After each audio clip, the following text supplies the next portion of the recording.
নমস্কার, শম্পার রান্নাঘরে আপনাদের সবাইকে স্বাগত। আজকের রেসিপি একেবারে হারিয়ে যাওয়া একটি রান্নার রেসিপি। বাঁধাকপির রেসিপি তো আমরা অনেকেই খেয়েছি, কিন্তু এই রান্নাটি সত্যি একেবারে ইউনিক।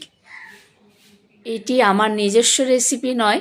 এই রান্নাটি আমি শ্রীমতী লীলা মজুমদার এবং শ্রীমতী কমলা চট্টোপাধ্যায়ের বই থেকে পেয়েছি। সেই জন্য আপনাদের জন্য নিয়ে আসলাম।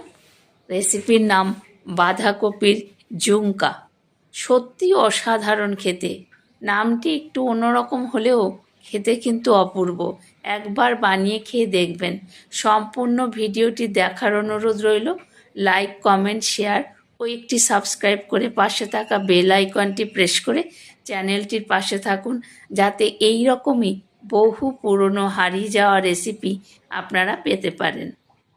কত সুন্দর হয়েছে রুটি পরোটার সঙ্গে। অনবদ্য ভালো